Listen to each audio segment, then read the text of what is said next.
So to celebrate the release of the Disney Afternoon Collection on Switch and Switch 2 this week on February 26th, I figured I would go back and play the original game from 2017, yet nearly 10 years ago, on the PS4 / backwards compatible by the PS5.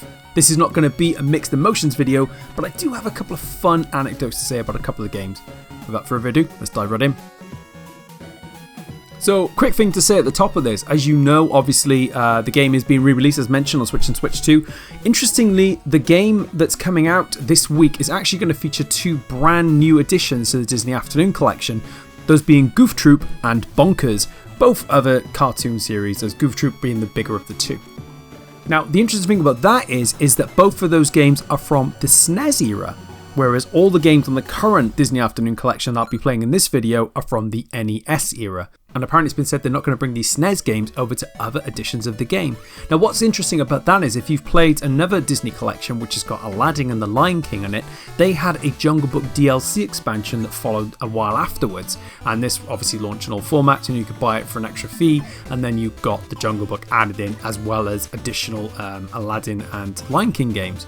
So I find it kind of wild that they're not bringing an additional DLC to all those who own the Disney Afternoon Collection, myself included, and not being able to play it on other formats. I guess there's some reason for that. On top of that, it looks like there's only going to be a physical edition for the Switch and Switch 2 releases, which means it's going to be skipping PS5, at least for the moment. So very interesting set of circumstances here, but regardless, it's great to see it coming to the Switch and Switch 2, and I figured let's just dive in and take a look at it. Now, as mentioned, the version I'm playing has NES games only, and the two games particularly that I have an interesting story about are DuckTales and Chip 'n Dale Rescue Rangers. Now, I didn't really have much to do with Tailspin and Darkwing Duck. Don't get me wrong, I adored the comics. Darkwing Duck I had a proper obsession with that. I used to draw him. I used to have create my own little comics about Darkwing Duck, but I didn't actually play this NES version. I think I might have actually played it on the Game Boy if I remember right. But anyway, it's great to have it on here. It's great to check it out. It's obviously a really tough game. And with Tailspin, I don't think I obviously saw the box art for this a lot. I saw this when I went to stores and everything. But again, never actually owned it. So it was nice, this opportunity for me to come by and check this out. And similarly with Chip 'n Dale Rescue Rangers 2, I don't think I ever even saw this. But this would have been late, right at the end of the NES's life cycle. Similarly with DuckTales 2, it's quite a bit different from the original game. But let's start from the top with DuckTales 1. Now this one is probably the highlight of this package for many people because this game was iconic. It got a remake and later times on the Xbox 360. It's in beautiful vibrant colour. It was considered one of the big staples of the NES. It was one of the major licensed titles, dropped in 1989. So this was quite a big game for that period. And obviously, it follows the story of Scrooge McDuck, Huey, Dewey and Louie, and it's also got, all the usual cast of characters that you would expect to find in there. Now, for DuckTales, obviously, for me, this was, I think I really got swept up in the hype at the time. Obviously, it was one of the must-own games on the NES. I mentioned in the previous video, the reason I got an NES was because of the Turtles game, but obviously that would eventually mean that would segue onto other things, like Legend of Zelda and Fox and Do and DuckTales. So DuckTales, yeah, I played that quite a bit. I loved it, at the time. Really huge game as well for the period because it was one of the first games I really remember that you could actually choose where you go, right? So you had a level select at the beginning. You could determine which level you wanted to go to. You go to Transylvania, you could go to the Outback, even go to the moon. But the thing about this game particularly that was interesting was that you had this pogo stick mechanic where Scrooge can just jump up and down and up and down. He can pounce on top of his enemy's head, get to higher heights, and collect all the treasure and escape from each level with the bosses as well. You could also use the cane as a whip, so if you're up close to them, you could hit it. But yeah, it was just such a unique game in that sense. There was obviously a story attached to it as well, so there was a narrative reason why Scrooge is going to all these different places, and all sort of, and there were certain things you had to do in one level to move to the next. This was further explored, by the way, in a game called Quackshot that came to the Mega Drive, which I would love to try and find a way to cover that on the channel because that game, oh my goodness, I adored that. That and Castle of Illusion, brilliant games. No easy way to play these days. Anyway, DuckTales, though, brilliant game. Obviously, looks a bit dated now. You'll notice there's some lag here as well. That is typical of NES games. If you've ever played an NES game, there was real lag between that. So, you know, this ain't your 60 frames a second. This is pretty laggy stuff. But I mean, game works pretty well. Of the NES games you can play today, it's probably one of the better ones, to be honest. And it does help on this edition, of course, that, you know, with the Disney Afternoon Collection, you can do rewinds with it, you can do pauses, save states, all the usual kind of stuff that you can do for these kind of modern interpretations of these games. But there's even a time attack mode and boss rush mode, which is kind of cool, and there's online leaderboards. So if you really want to deep dive into this stuff, it's all there. Plus, which is lovely for this collection as well, there's a lot of concept art and music and additional assets that were created for the original games. So you can really look at the box art, you can look at some of the original ads that were launched at the time. Yeah, it's really great. Some of the feedback that came back for this particular version was a lot of people felt that it was a little bit too dated. And it does, as I think they mentioned at the time, you know, they wanted this to really focus on a specific window of time for Disney games. And obviously, as mentioned, there was a ton of fantastic games that launched afterwards, some of which have been re-released.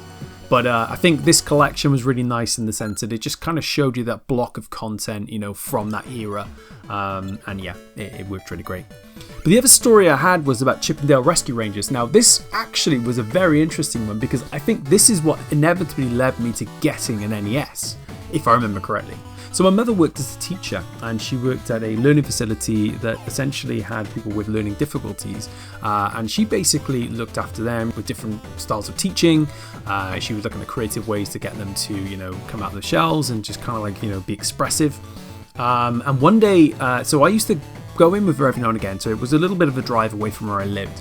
But one day I just happened to go in with her as kind of like to support her. She wanted people to bring their things in, and she wanted me to help like make sure I was looking after the kids as well, so there was an extra pair of eyes there, an extra pair of hands. And one of the kids there, who I kind of got quite friendly with actually, I went a few times, and we you know, he was always happy to see me. We always used to chat, and I used to ask him how he was and such. And it was good for me as well because I was still very young, and it was great for me just to kind of like meet him, get to know him, and like, you know, just build my communication skills because I had a bit of a rough time at school as well. And this kid one day brought in his NES, which was kind of wild. I thought, like, wow, that's some serious trust, kid. Damn, your parents must have really trusted to bring this in. And the game that he had was Chip 'n Dale Rescue Rangers. I didn't own an NES at the time. I think, you know, I was still very much in my Commodore and Amiga era, you know, and I hadn't really dabbled too much into the console realm yet.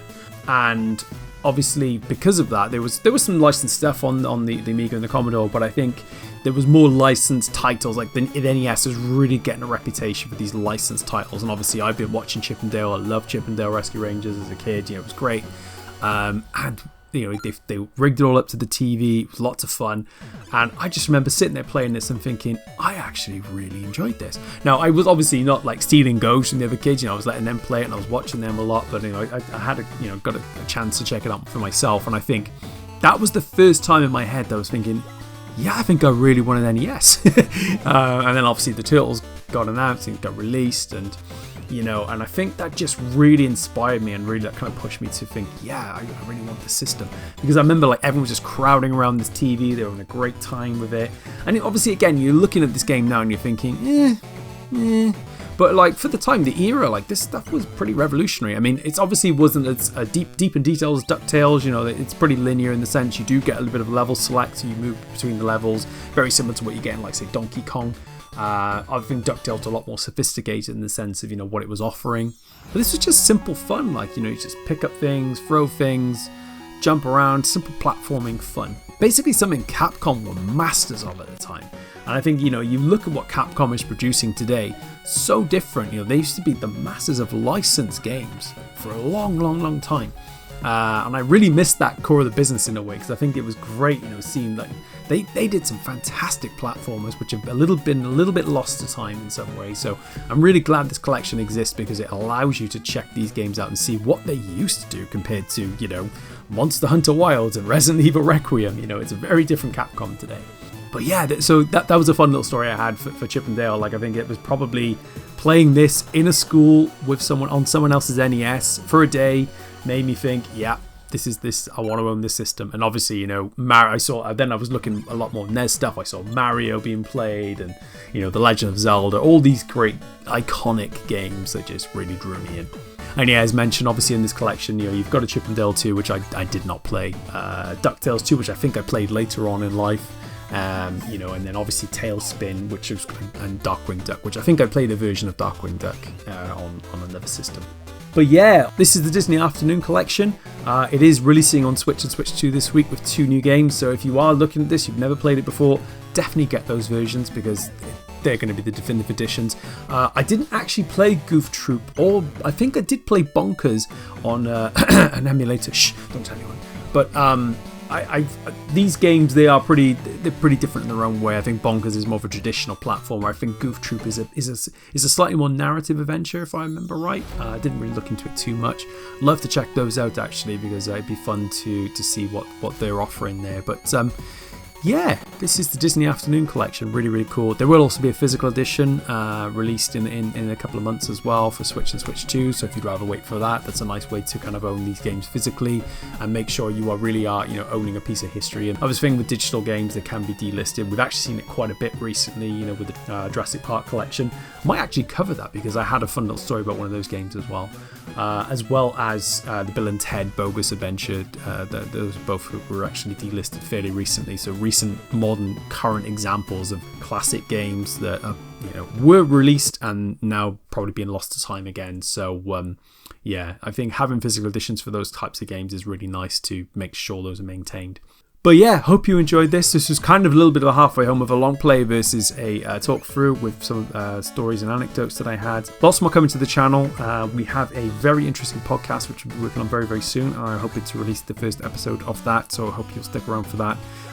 Also, I just released a Tetris video where I talk a bit about losing my father and how Tetris Effect kind of helped me get through that. So that's a very deep and personal one. Do watch that with care, but there's a lot to unpack there. And obviously lots of shorts on the channel as well where I've cut down and talked about different elements of different games. So thank you so much for all of your support. Hope you enjoyed this, and yeah, see you for the next one.